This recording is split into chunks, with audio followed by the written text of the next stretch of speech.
জানাচ্ছি channel I সংবাদে। এখনকার সংবাদ আয়োজন নিয়ে আপনাদের সাথে আছি মেহরুন্নেসা তাহমিনা। বিস্তারিত সংবাদের শুরুতে জানিয়ে দিচ্ছি সুপার ফ্রেশ ফর্টিফাইড সয়াবিন তেল সংবাদ শিরোনামগুলো।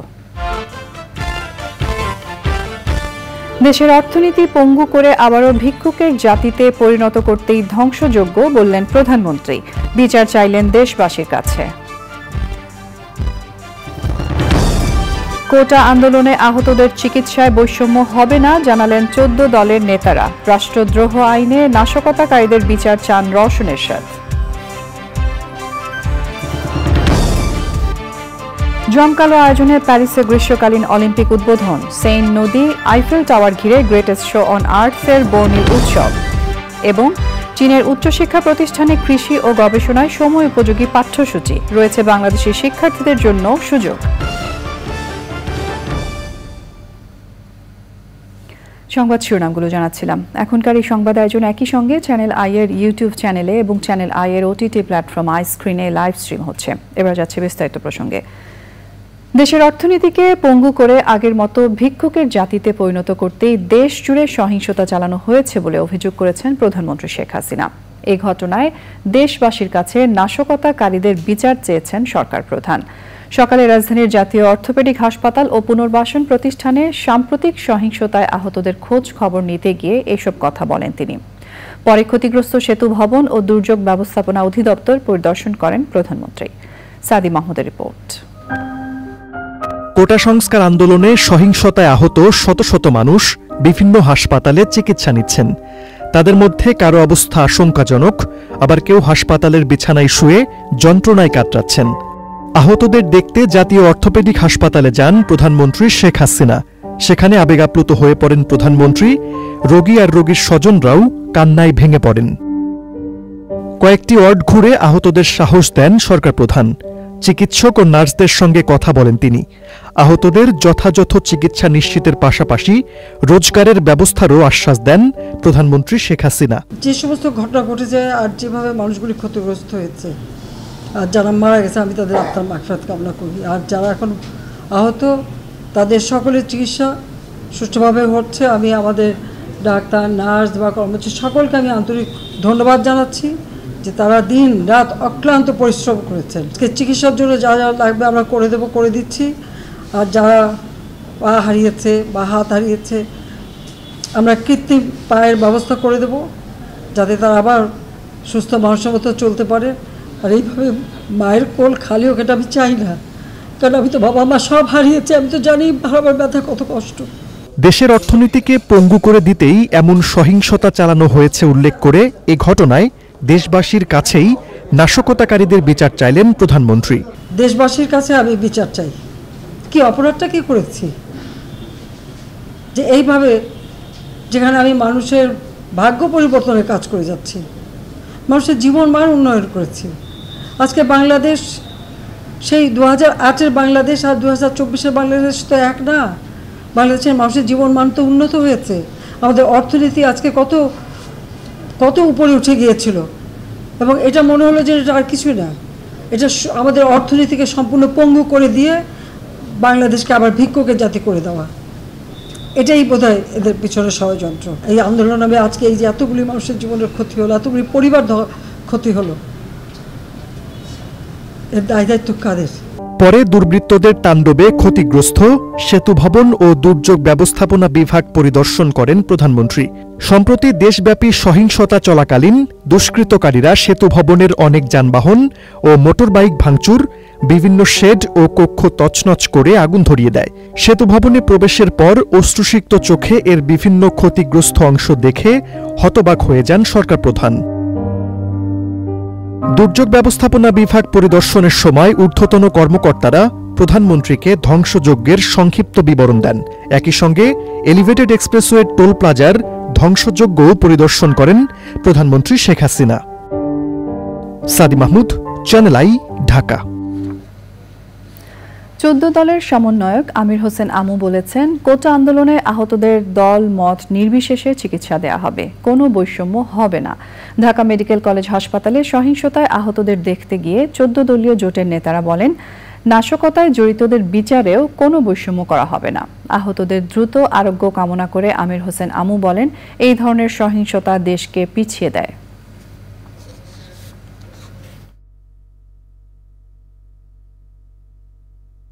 চিকিৎসা ক্ষেত্রে বা বিভিন্ন যে শাস্তিমূলক ব্যবস্থার ক্ষেত্রে কোনো দল নেই, দলমত নির্বিশেষে যার যেখানে অবস্থান সেইখান থেকে তাকে দেখা হবে এবং সেইভাবে ব্যবস্থা গ্রহণ করা হবে। চিকিৎসার ক্ষেত্রে যেমন বৈষম্য হবে না এবং আইনের ক্ষেত্রেও কোনো বৈষম্য হবে না, এইটাই আমরা আশা করি। কোটা বিরোধী আন্দোলন ঘিরে দেশ জুড়ে সহিংসতা ও ধ্বংসযজ্ঞ চালিয়েছে যারা, তাদের রাষ্ট্রদ্রোহ আইনে বিচার করার দাবি জানিয়েছেন জাতীয় পার্টির একাংশের চেয়ারম্যান বেগম রওশন এরশাদ।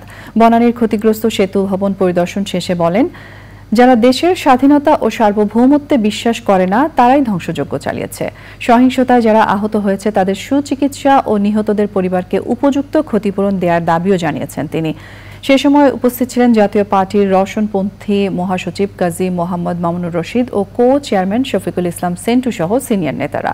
পরে তিনি সহিংসতায় ক্ষতিগ্রস্ত মহাখালীর স্বাস্থ্য ভবন ও মিরপুর 10-এ মেট্রো রেল স্টেশনের ক্ষতিগ্রস্ত এলাকা পরিদর্শন করেন। নিন্দা জানানো ভাষা আমার হারিয়ে ফেলেছে। যারা দেশে এত বড় ক্ষতি করেছে তাদের রাষ্ট্রদ্রোহ আইনে বিচার করা হোক।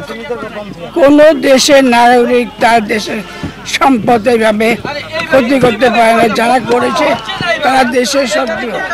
আমার এই বয়সে দেশের এই ছবি দেখতে হবে তা ভাবতেও পারি না। ফ্রান্সের প্যারিসে পর্দা উঠেছে গ্রেটেস্ট শো অন আর্টস গ্রীষ্মকালীন অলিম্পিকের।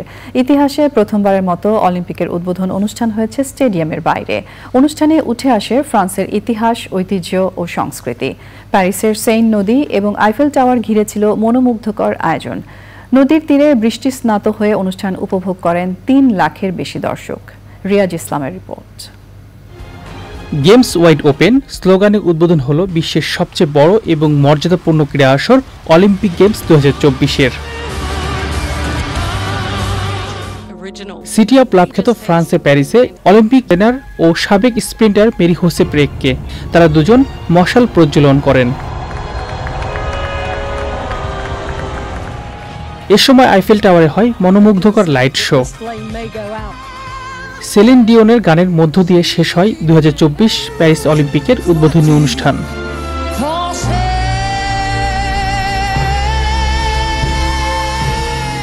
রিয়াজ ইসলাম, চ্যানেল আই। চীন সুষ্ঠু শিক্ষা ব্যবস্থাপনা ও সুশিক্ষার মাধ্যমে জনসংখ্যাকে দক্ষ জনসম্পদে পরিণত করে সমৃদ্ধ অর্থনীতির দেশ হিসাবে বিশ্ব কাতারে জায়গা করে নিয়েছে।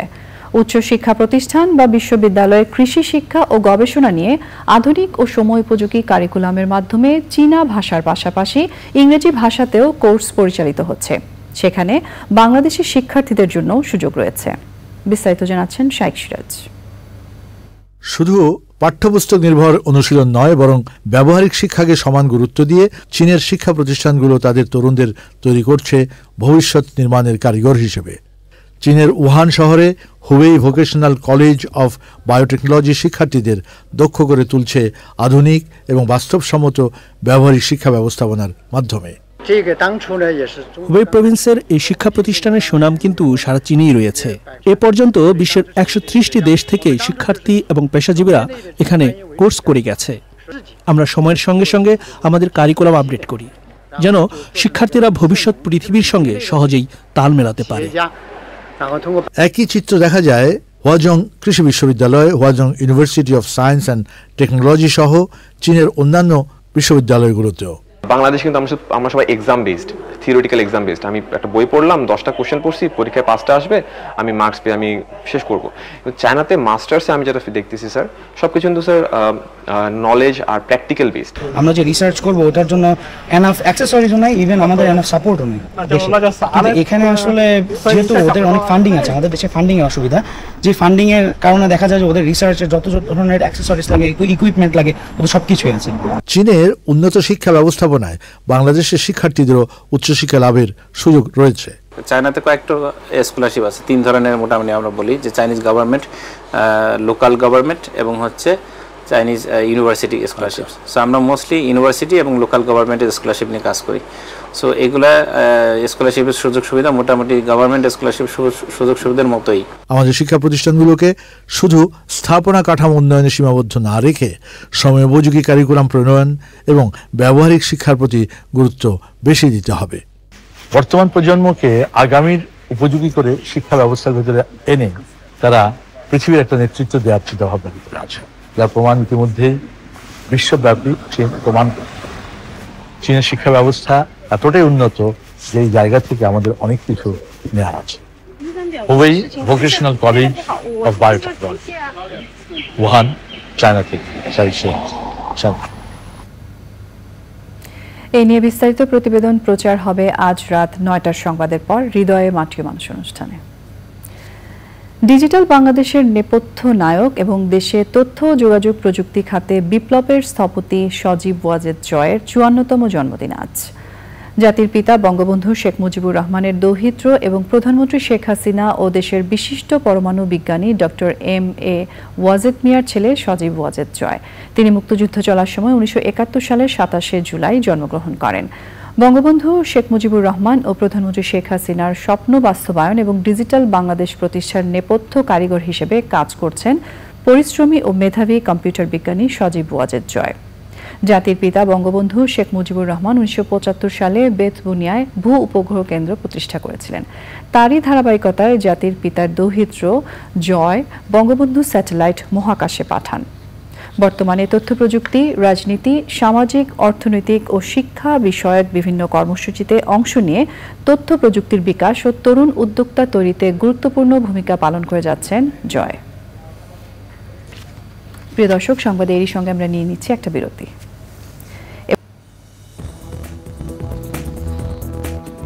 স্বাগত জানাচ্ছি আরও একবার চ্যানেল আই সংবাদে। কোটা আন্দোলনের নামে মুখোশ পরে বিএনপি জামায়াত নাশকতা চালিয়েছে বলে অভিযোগ করেছেন স্বেচ্ছাসেবক লীগ নেতারা। দলের প্রতিষ্ঠা বার্ষিকীতে এক আলোচনা সভায় তারা বলেন, পরিকল্পিতভাবে বিভিন্ন স্থাপনায় হামলা চালানো হয়েছে। স্বেচ্ছাসেবক লীগের অনেক নেতাকর্মী হামলায় আহত হয়েছেন জানিয়ে তারা আরও বলেন, আগামীতে নাশকতার বিষয়ে সবাইকে সতর্ক থাকতে হবে। আলোচনা সভায় সহিংসতায় নিহতদের স্মরণে নীরবতা পালন করা হয়। ইসরায়েলি বাহিনী হামলা জোরদার করায় গাজার খান ইউনিসে আটকা পড়েছেন শত শত ফিলিস্তিনি। জাতিসংঘের মানবিক সহায়তা সংস্থা বলছে, উদ্ধারকারী দল ইসরায়েলি সেনাবাহিনীর কঠোর অবস্থানের কারণে সেখানে পৌঁছাতে পারছে না। আল জাজিরার সংবাদদাতা জানিয়েছেন, ইসরায়েলি বিমান হামলায় আরও ১৮ জন নিহত হয়েছেন। খান ইউনিসে আটকা পড়াদের খাবার ও পানির সংকট তীব্র হয়েছে।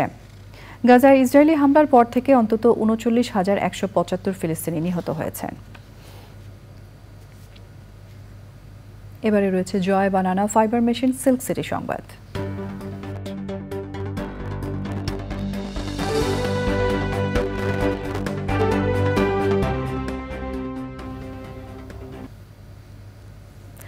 জনগণের জানমাল রক্ষা ও যে কোনো অরাজকতা রুখতে আওয়ামী লীগ মাঠে ছিল, এখনও আছে বলে মন্তব্য করেছেন আওয়ামী লীগের সভাপতি মণ্ডলীর সদস্য ও রাজশাহী সিটি কর্পোরেশনের মেয়র এএইচএম খায়রুজ্জামান লিটন। সাম্প্রতিক সহিংসতায় নিহতদের আত্মার মাগফিরাত ও আহতদের দ্রুত সুস্থতা কামনা করে রাজশাহী মহানগরীর সাহেববাজার বড় মসজিদে আয়োজিত দোয়া ও মোনাজাতে অংশগ্রহণ শেষে সাংবাদিকদের প্রশ্নের জবাবে এসব কথা বলেন তিনি। আওয়ামী লীগের কেন্দ্রীয় কর্মসূচির অংশ হিসেবে শুক্রবার রাজশাহী মহানগরীর সব মসজিদে দোয়া ও মোনাজাত করা হয়। বিচ্ছিন্নভাবে যে চেষ্টা করা হয়নি আমাদের উপরে হামলা করার, তা নয়। বিভিন্ন অলিগলি থেকে চেষ্টা করা হয়েছে, কিন্তু জনতার সম্মিলিত প্রতিরোধের মুখে তারা সরে যেতে বাধ্য হয়েছে এবং সেভাবেই আমরা এই পর্যন্ত রাজশাহীকে নিরাপদ রেখেছি। আমি আশা করি যে এই কারফিউ নিষেধাজ্ঞাগুলি উঠে গেলে এমনিতেই স্বাভাবিক হতে শুরু করেছে, জনজীবন আরও স্বাভাবিক ইনশাল্লাহ হয়ে যাবে। এবারে রয়েছে নিটোল টাটা কৃষি সংবাদ।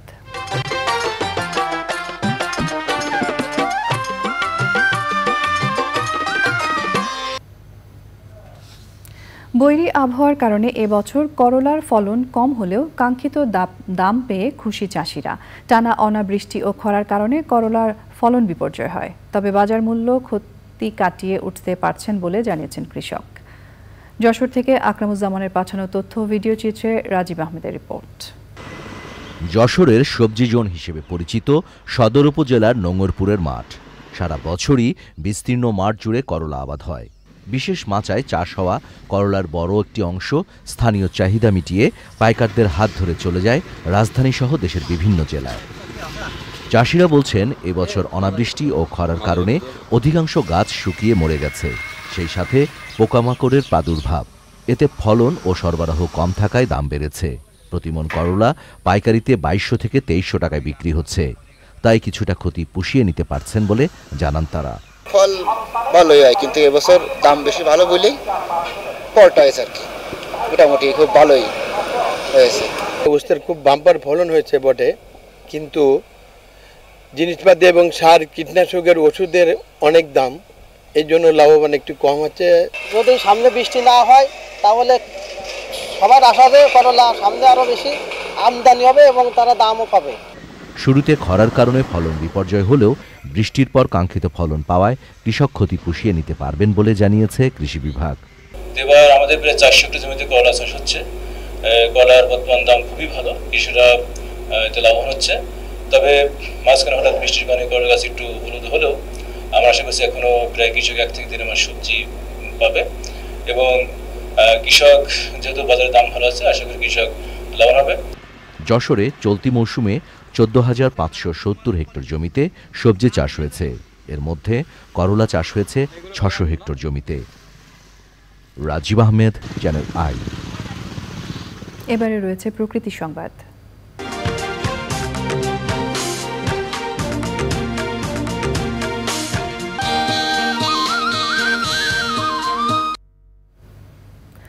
অপরিকল্পিত নগরায়ন ও উন্নয়ন না হওয়ায় নানা সংকটে জর্জরিত শরীয়তপুরের ডামুড্ডা পৌরসভা।